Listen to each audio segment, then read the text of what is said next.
Boa noite. Hoje vamos concluir esse ciclo de apresentações de vídeos relativos à apresentação sobre contatos e mestiçagens culturais, primeira parte dos primórdios da civilização, as grandes navegações dos séculos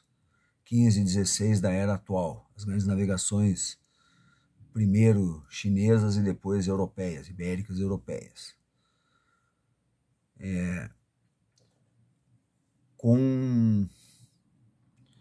Por que o marco final desse ciclo de vídeos, dessa apresentação se situa nesse século XVI? Porque foi um primeiro momento em que se passou a ter uma visão efetivamente mais inteira do planeta, se confirmou através das navegações e depois pela circunnavegação do Fernão de Magalhães, o caráter esférico da Terra, que hoje alguns tresloucados ou outra coisa ainda querem contestar, mas enfim, marcou um momento que em si também marca o início de uma transição que levaria nos próximos, a partir de meados do século XVI até digamos, o final da Segunda Guerra Mundial, uma transição para um período que, nos séculos XIX e XX, com a Revolução Industrial, marcou uma hegemonia, já no nível global, do que a gente convenciona chamar de Ocidente, ou seja, do espaço ali europeu ocidental e norte-americano, com o Japão, um pouco com a Rússia, né? Que é um país que é europeu e também asiático. Enfim, então é um marco importante. A gente já viu, em todas as diversas apresentações anteriores, o quanto boa parte da Eurásia e mesmo dentro disso incluída a África do Norte e algumas parcelas da África subsaariana tinham já um nível de integração bastante intenso, mas não se tinha esse fechamento, digamos assim, do círculo, que veio a ser propiciado efetivamente com as navegações europeias de meados do século XV até meados do século XVI da era atual. O primeiro ponto que a gente tem que ressaltar é que se foram os europeus que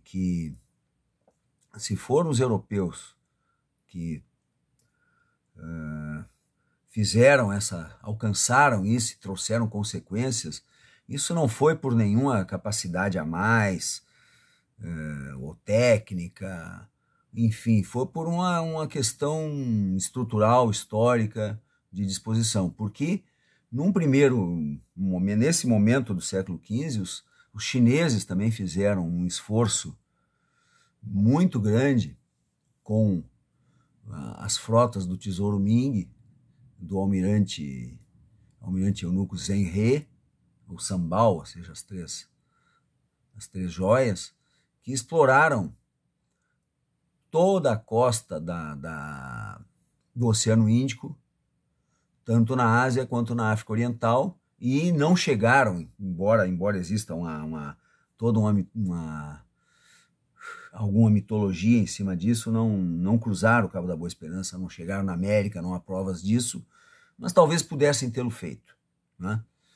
O fato é que para os chineses aquilo foi um episódio com alguma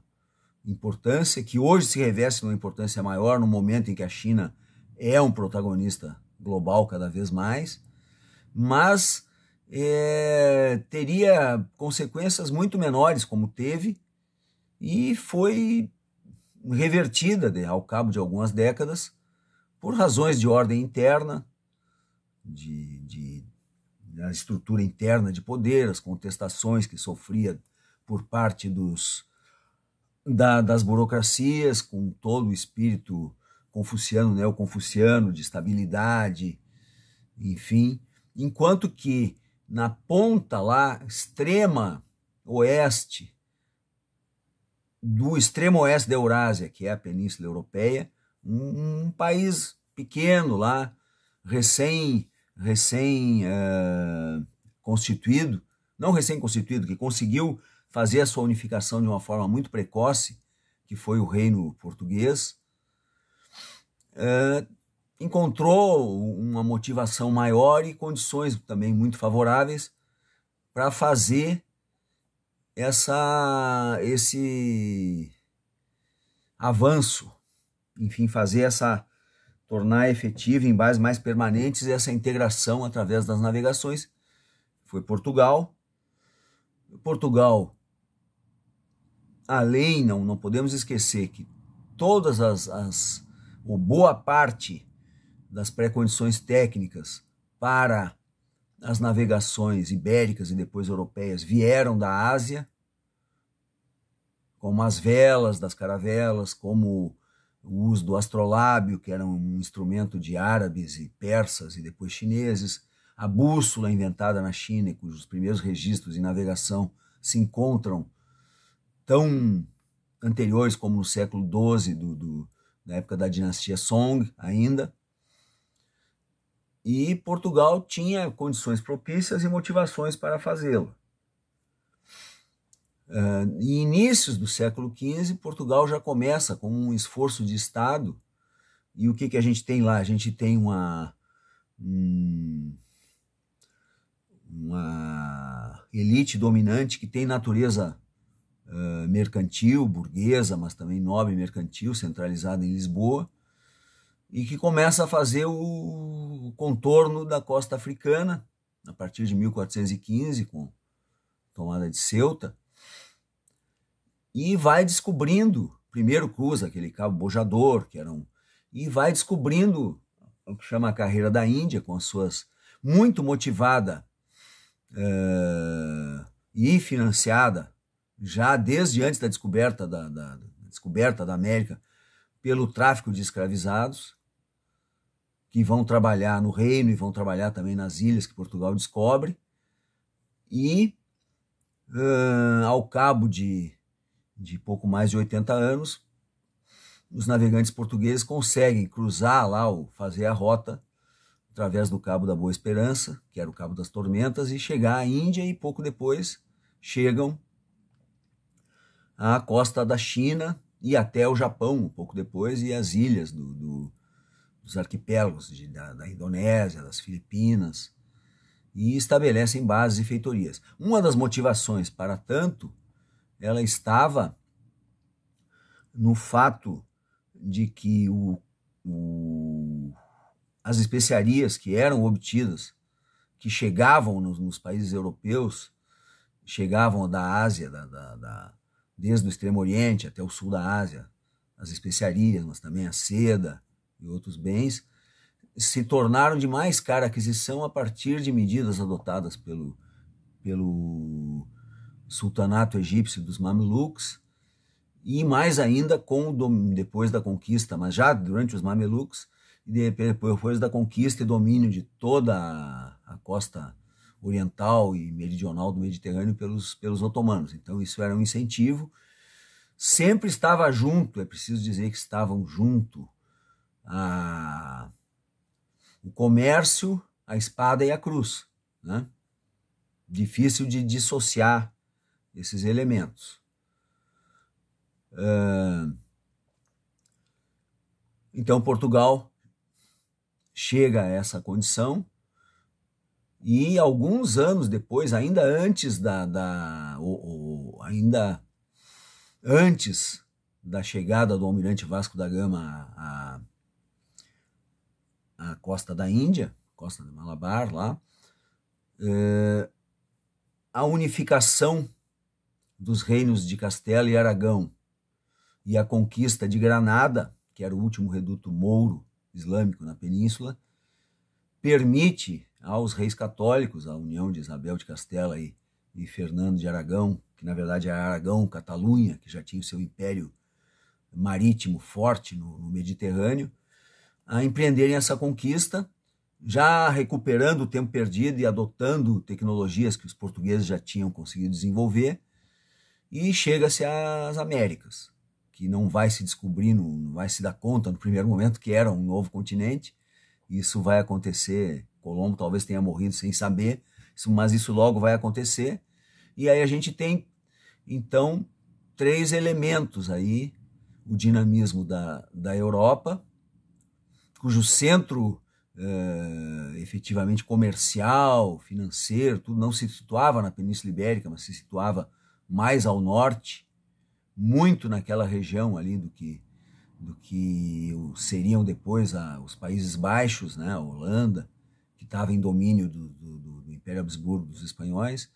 um pouco da Inglaterra, um pouco do norte da França e muito da Itália. E começa a se instalar, então, um sistema que é um triângulo que vai permitir, porque até aquele momento a Europa pouco tinha para oferecer, a não ser algum ouro, alguma coisa para oferecer em troca dos bens da Ásia, do Extremo Oriente. Mas a partir do momento em que se estabelece, conquista a América, os grandes reinos da México, Azteca, Inca e outros territórios, e começa a usar a mão de obra, o que sobrou da mão de obra ameríndia depois do grande massacre das pestes e outros eventos, começa a se ocorrer um novo ciclo, que vai haver uma acumulação durante os próximos 3 séculos, que consiste no uso das Américas como uma grande base de produção, usando intensivamente a mão de obra, as pessoas escravizadas trazidas da costa da África. Bem, 2 pontos ainda adicionais a abordar. Esses descobrimentos vão ter efeitos completamente diferentes na Europa, evidentemente, vão ter grandes efeitos. Na Ásia, vai entrar agora de uma forma mais permanente o que primeiro eram vistos como bárbaros do sul, que vinham pelo oceano, mas que vão passar a comerciar diretamente com aqueles estados do Extremo Oriente, vão se apossar seu comércio, vão ter uma certa independência do mundo islâmico. Na África, a África negra, todo o seu dinamismo, a sua autonomia vai ser capturada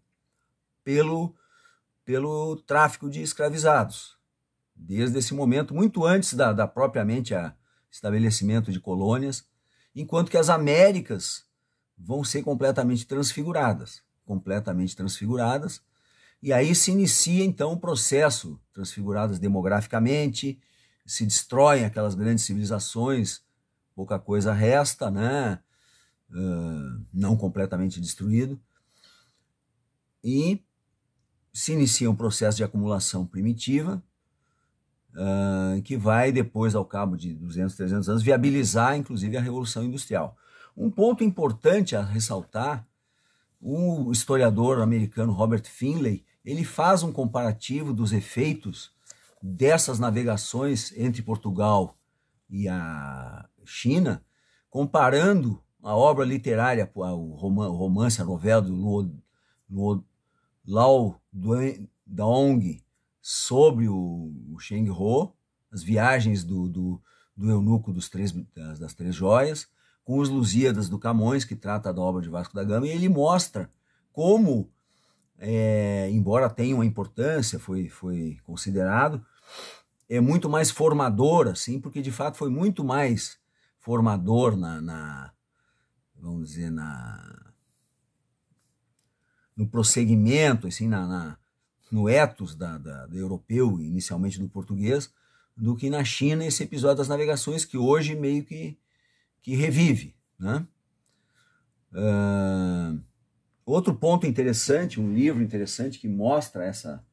diferença, esse livro do Sérgio Gruzinski, A Águia e o Dragão, que ele compara o empreendimento espanhol no Império Azteca, no Império Inca, principalmente Azteca, como foi muito mais devastador e efetivo do que as tentativas portuguesas de ter um domínio maior sobre a China. Ou seja, a China é o dragão e a águia são os aztecas. Mostra que são situações completamente diferentes. Mas então o que a gente tem nesse período é o